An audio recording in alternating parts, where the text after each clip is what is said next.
قل یا عبادی الذین اسرفوا علی انفسهم لا تقنطوا من رحمۃ اللہ ان اللہ یغفر الذنوب جميعا انه هو الغفور الرحیم وانیبوا الی ربکم واسلموا له من قبل ان یأتیکم العذاب ثم لا تنصرون واتبعوا احسن ما انزل الیکم من ربکم من قبل ان یأتیکم العذاب بغتة وانتم لا تشعرون ان تقول نفس یا حسرتا علی ما فرطت فی جنب اللہ وان كنت لمن الساخرین۔ صدق اللہ العلی العظیم۔ اس پر تشریف فرما ذمہ داران اور آج کے اس خطاب عام میں ہم موجود بزرگوں نوجوان دوستوں، السلام علیکم ورحمۃ اللہ وبرکاتہ۔ خطاب عام کا جب بھی میں نام سنتا ہوں اور خاص طور سے جب مجھے بلایا جاتا ہے کہ آپ کو خطاب عام میں تقریر کرنی ہے، تو اس پر میرے اپنے ذاتی تاثرات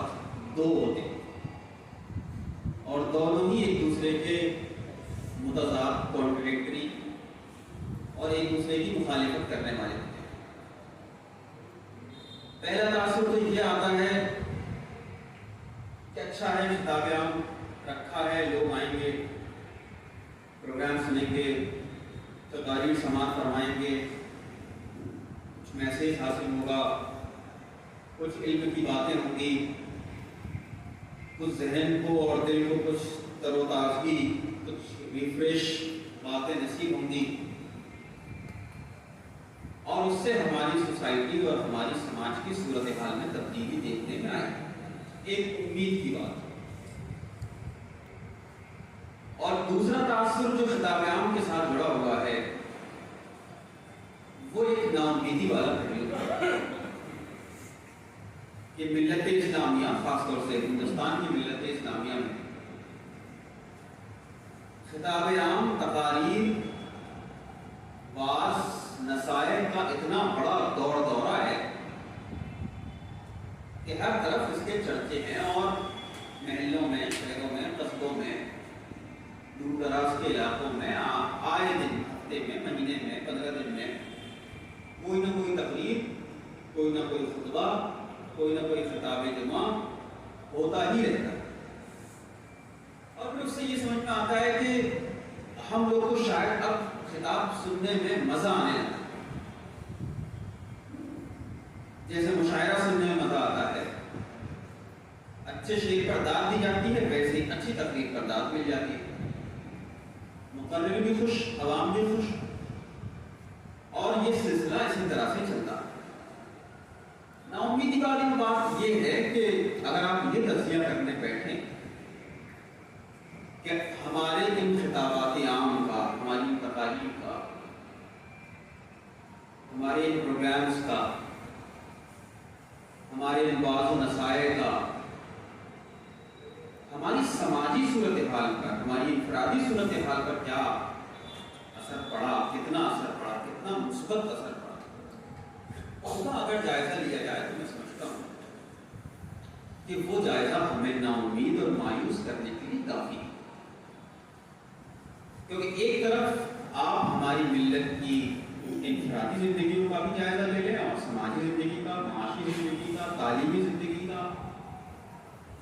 رسم و رواج کا، ہمارے معاملات کا،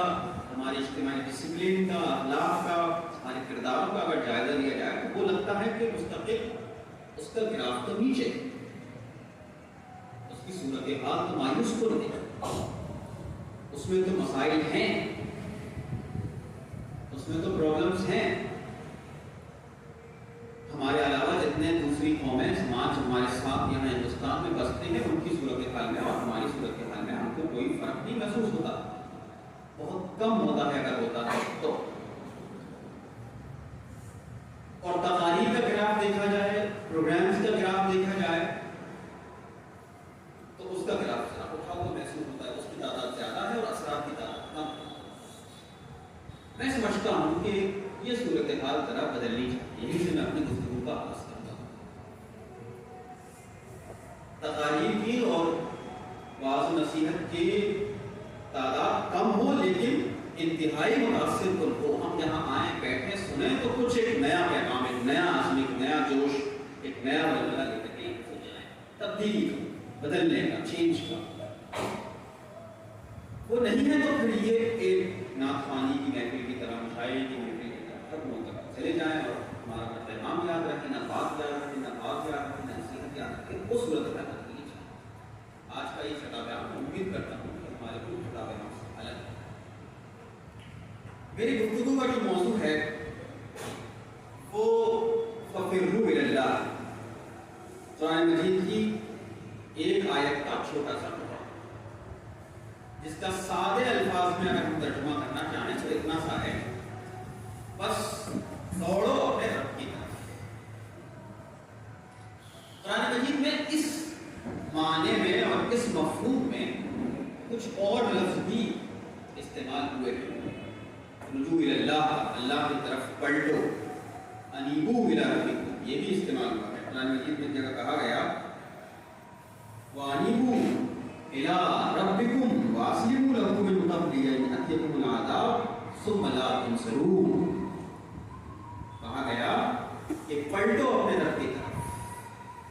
وَأَسْلِمُوا لَهُ، اور اس کے سامنے سر تسلیم خم کر دو، سرنڈر کر دو،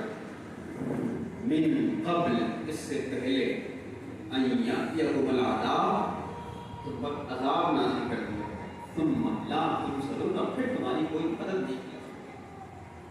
تو فَفِرُّوا إِلَى اللَّهِ، دوڑو اپنے رب کی طرف، انیبوا إِلَى اللَّهِ، پلٹو اپنے رب کی طرف، رجوع إِلَى اللَّهِ، اس کا مطلب بھی وہی، یہ تقریباً ایک ہی معنی اور مفہوم کو لیے ہوئے اصطلاحات ہیں۔ یعنی قرآن مجید میں کئی جگہ کہا فِرُّوا إِلَى اللَّهِ، اللہ کی طرف دوڑو، کئی کہا گیا اللہ کی طرف پلٹو، رجوع کرو، اس کی طرف سر تسلیم خم کر دو۔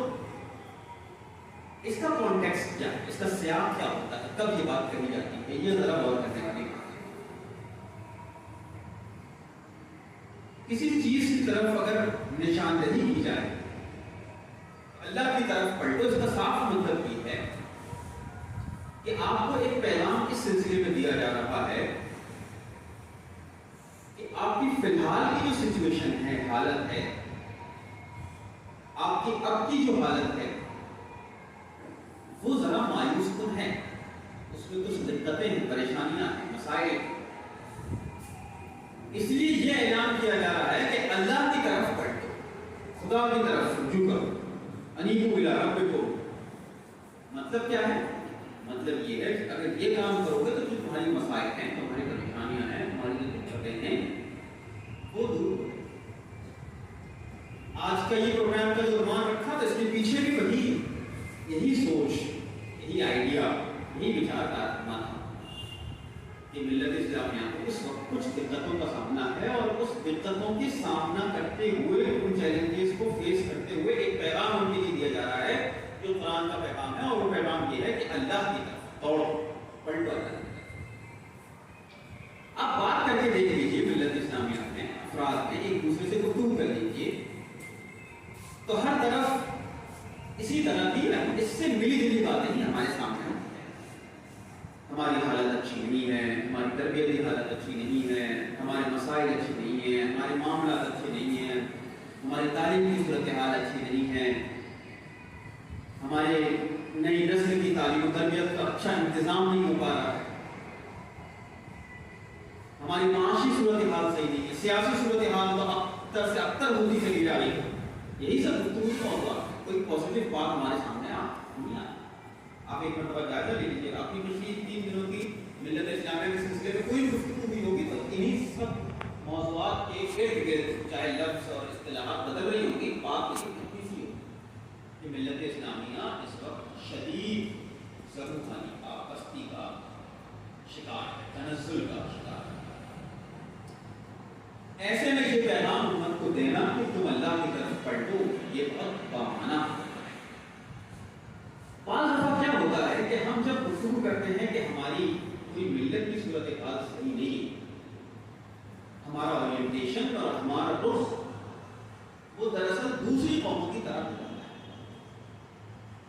حکومت جب سوچتی ہے کہ وہ ترقی نہیں کر رہی ہے، ان کے IAS افسرز نہیں کر رہے ہیں، ان کے ٹیچرز نہیں کر رہے ہیں، سرکاری نوکری میں ان کے لوگ نہیں جا رہے ہیں، سیاسی طور پر ان کی نمائندگی کم ہے، تو پھر وہ اسٹرگل کرتی ہے، جدوجہد کرتی ہیں کہ بھائی ہمارا پولیٹیکل جو ریپرزنٹیشن ہے، ہمارا جو راجنیتک پرتیندتو ہے، ہماری سیاسی نمائندگی ہے وہ بڑھے آگے آئے، ہم لوگ سرکار میں ہماری جو نمائندگی ہے وہ آگے بڑھے، ایڈمنسٹریشن میں ہماری جو نمائندگی ہے وہ آگے بڑھے، تو تعلیم کے لیے وہ لوگ کام کرنا شروع کرتے ہیں، چلنے کا، اس کا، ہاسٹل کا، چھاتراواس کا، ان سب باتوں کی ان کو فکر لگتی ہے۔ ہمارا بھی کیا ہوتا ہے، چونکہ ہم اپنے ماحول سے بہت زیادہ متاثر ہوتے ہیں، تو ہماری بھی صورتحال ایسی ہو جاتی ہے، ہم بھی اسی طرح سے بہیو کرنے لگتے ہیں۔ تو ہمارے یہاں بھی جب آپ یہ گفتگو چھیڑیں کہ ہماری صورتحال خراب ہے، تو نسخے کے طور پر یہی بات کی جاتی ہے کہ تعلیم آگے بڑھ جائیے، سرکار میں نمائندگی بڑھا لیجیے، پولیٹیکل ریپرزنٹیشن بڑھ جائے۔ یقیناً یہ باتیں بھی ترقی کے ضمن میں شامل کی جا سکتی ہیں، لیکن یہ کل ترقی نہیں ہے اسلام کے مطابق، ادھوری بات۔ پوری بات یہ ہے کہ اگر امت مسلمہ کی ترقی کا، اس کے ڈیولپمنٹ کا، اس کی کامیابی کا، اس کے عروج کا اگر کوئی خواب،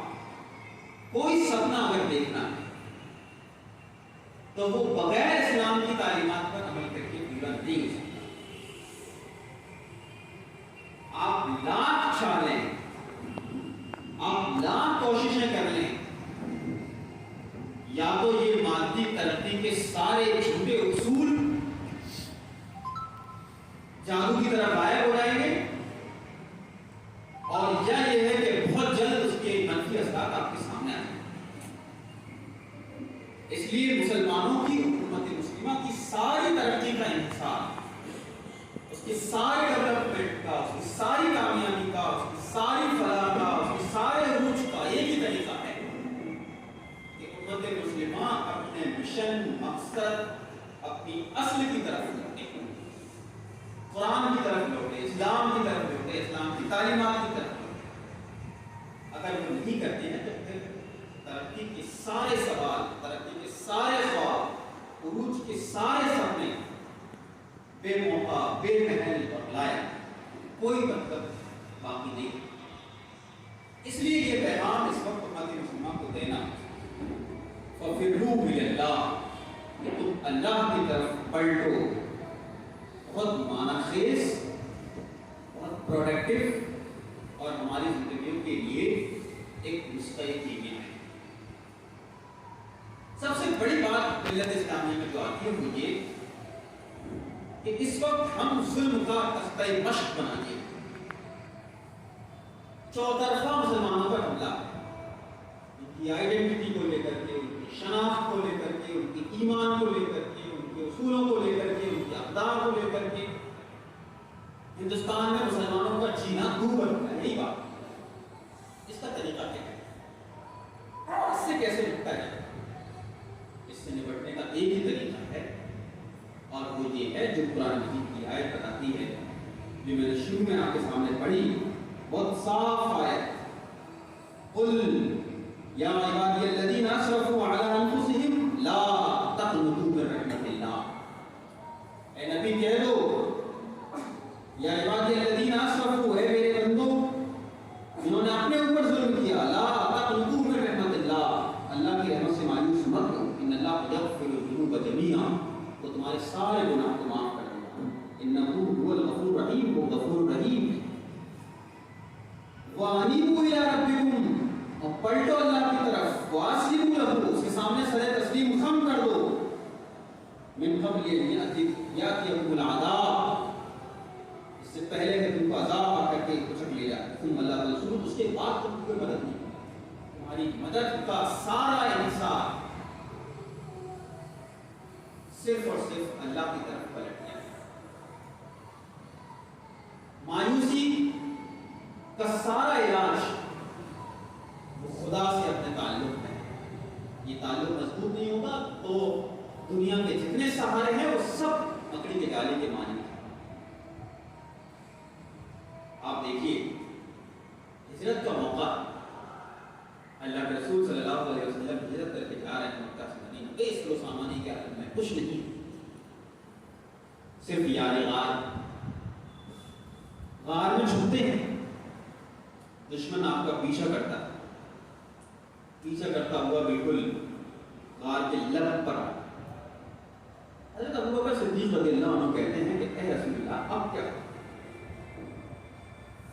یہ تو بالکل غار کے دہانے پر آ کے کھڑے ہوتے ہیں، اب کیا ہو؟ اللہ کے رسول صلی اللہ علیہ وسلم کا وہ تاریخی ہسٹوریکل جواب، لا تحزن ان اللہ معنا، غم نہ کرو اللہ ہمارے ساتھ ہے۔ تو یہ جو ایمان کی جو کیفیت ہے،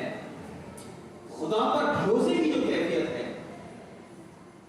اللہ پر اپنے پورے کامل یقین کا جو معاملہ ہے، خدا باعث سے امید کی لو لگانے کی جو صورتحال ہے، وہ ایسی ہے کہ اس سہارے کے آگے سارے سہارے ہینچ اور کمتر۔ یہ ایک سہارا ایسا ہے جو اگر تھام لے تو پھر دنیا کی کوئی طاقت، بڑے سے بڑا طوفان، بڑے سے بڑا ظلم، ظالم، وقت کا فرعون بال باقا تک نہیں کر سکتا۔ اس لیے جب ایسے حالات میں مایوسی کا کوئی جھڑ، مایوسی کی کوئی آندھی سرسر بھی ذرا سی ان کو مایوس نہ کرتا، کیونکہ ہم اپنی جڑوں پر رکھتے ہیں اور ہماری جڑ وہ ہمارا ایمان، اللہ تعالیٰ سے تعلق، اس سے خصوصی لگاؤ، اللہ تبارک و تعالیٰ پر کامل یقین، اس کے بتائے گئے راستے پر چلنا، اس کے دکھائے گئے طور طریقوں کو اپنانا، اس نے جس راستے پر چلنے کا حکم دیا اس راستے پر چلنا، جس راستے پر چلنے سے منع کیا ہے اس سے رکنا، یہی سب انابت اللہ، یہی مدعو اللہ، یہی انیب اللہ ہے، اللہ اس کا صاف دروازہ نظر ہے۔ ایک سجدہ جسے تو گراں سمجھتا ہے، ہزار سجدوں سے آدمی کو بھی کرنا چاہتا۔ ہم ایک سجدہ جو خدا کے سامنے کرتے ہیں وہ ایک سجدہ نہیں ہے، ظاہر میں تو ایک ہی سجدہ ہے، لیکن وہ ہزار سجدوں سے انسان کو نجات دیتا ہے، در در کی ٹھوکریں کھانے پر مجبور نہیں کرتا، کبھی ادھر اور کبھی ادھر دیکھنے اور نگاہ پھیرنے کی ضرورت نہیں ہوتی، کیونکہ وہ ایک سہارا اتنا مضبوط اور پائیدار۔ دوسری بات اس سلسلے میں جو مجھے کہنی ہے، اللہ کی طرف پلٹو، اور ہماری صورتحال اس پلٹنے سے کیسے بہتر ہو؟ اللہ کی طرف پلٹنے کا اعلان جیسے ہی بندہ مومن کرتا ہے تو اس کے اوپر ایک بڑی ذمہ داری عائد ہو جاتی ہے۔ کہ اسلام کا مزاج کتنا خوبصورت، اتنا بے نظیر ہے۔ آپ دیکھیں کہ جب آپ نے یہ اعلان کیا کہ میں اللہ کی طرف پلٹوں گا، اسی کے ساتھ یہ اعلان بھی کر دیا کہ اب میں پورے سماج کو، سوسائٹی کو، اپنے آس پڑوس کو، اپنے گاؤں کو، اپنے قصبے کو بھی اللہ کی طرف پلٹنے کی دعوت دوں گا۔ اور وہ پلٹنے کا اعلان اس پلٹانے کے اعلان سے الگ نہیں ہے، اسی کے ساتھ ہے۔ یعنی یہ آدمی کوئی دعویٰ نہیں کر سکتا کہ میں خود اللہ کی طرف پلٹ گیا، مجھے اپنے آس پڑوس سے، گھر سے، خاندان سے، گاؤں سے، قصبے سے کوئی مطلب نہیں، کوئی لاحقہ نہیں، ہو ہی نہیں سکتا، مومن ہو ہی نہیں سکتا وہ آدمی جو دوسروں کو کسی اور در پر بھٹکتا ہوا دیکھ کر چین کی نیند محسوس کرتا۔ جب میں یہ دعویٰ کرتا ہوں کہ مجھے خدا کی طرف پلٹنا ہے تو اس کے ساتھ ہی بات لازم آ جاتی ہے کہ مجھے دنیا کو، اپنے خاندان کو، اپنے آس پڑوس کو، اپنے گاؤں کو، اپنے قصبے کو، اپنے دوستوں کو، اپنے قریب سب کو اس پیغام سے آشنا ہے۔ یہ ذمہ داری اگر ادا ہوتی ہے تو ہم صحیح معنی میں اسلام لانے کا، مومن بننے کا، خدا کی طرف پلٹنے کا صحیح حق ادا کرتے ہیں۔ ورنہ کیا ضرورت تھی؟ اللہ کے رسول صلی اللہ علیہ وسلم تو غار حرا میں عبادت کر رہے ہیں، غار حرا سے پلٹ کر یا ایھا المدثر قم فانذر وربک فکبر کا اعلان کرنے کی ضرورت ہی نہیں ہے۔ پتھر کھانے کی نوبت ہی نہیں آتی، اپنے جسم کو لہو لہان کرنے کا کوئی معاملہ ہی پیش نہیں ہوتا۔ بات کیا ہے؟ بات یہی تھی کہ مجھے اللہ تعالیٰ نے ہدایت دی ہے، میں اب بندوں کو اپنی ہدایت دوں۔ اور جب انسان کے دل میں یہ گھر کر جاتا ہے کہ مجھے اپنے بندوں کو خدا کی طرف لٹنا ہے تو پھر وہ مایوس ہو ہی نہیں سکتا، اس کی زندگی تو ساری بس اسی رنگ میں رنگ جائے، ایسے ہی کچھ ہوتی ہے۔ اور وہ جو ایکسٹرنل چیلنجز، باہری جو مسائل آتے ہیں ان کو سمجھتا ہے کہ خدا کی طرف سے آتا ہے۔ شیء من الخوف والجوع ونقص من الاموال والانفس والثمرات. خدا کی وعدہ کر کے سمجھتا ہے. ام حسبتم ان تدخلوا الجنہ ولما یاتکم مثل الذین خلوا من قبلکم مستهم الباساء والضراء وزلزلوا حتى يقول الرسول والذین آمنوا متى نصر اللہ الا ان نصر اللہ قریب. کیا تم نے یوں ہی سمجھ رکھا ہے کہ جنت ایسے ہی مل جائے گی اور تم پر وہ پریشانی نہ آ جائے تم سے پہلے کے لوگوں پر پیش آئی, اور اتنی پریشانی آئی کہ وقت کا رسول کے صحابی پکار اٹھے کب آئے گی مدد اللہ کی, کہا کہ بس قریب. تو جب بندہ مومن اپنے آپ کو خدا کے پیغام سے آشنا کر دیتا ہے اور پھر اس مشن کے ساتھ زندگی گزارنے لگتا ہے کہ مجھے دنیا کی ہدایت کے لیے کام کرنا ہے, تو پھر باہر سے آنے والے مسائل کو, چیلنجز کو, پریشانی نہیں سمجھتا. وہ تو اس راہ کے, اس راستے میں آنے والی آزمائشیں خدا کی طرف سے. عامر اسماعیل بہت خوبصورت بات کہی, یہ بھی کیا کم ہے کہ کوئی آزماتا ہے. آزمانا خدا آزما رہا ہے, اس سے بڑی کیا بات ہے. آزمائشیں اے دل سخت ہی صحیح لیکن یہ بھی کیا کم ہے کوئی آزماتا ہے. سخت تو ہوتی ہے لیکن یہ بھی کتنی خوبصورت بات ہے کہ کوئی آزما. خدا تجھے کسی طوفان سے آشنا کر دے کہ تیرے پہر کی موجوں میں اضطراب نہیں. تو پہر کی موجوں میں اضطراب سمندر میں بجھا تب تک نہیں آتا جب طوفان سے آشنا ہی نہ ہو. اگر امت مسلمہ ہماری انفرادی اجتماعی زندگی میں کوئی اس کا مطلب پروڈکٹیوٹی نہیں آ رہی ہے,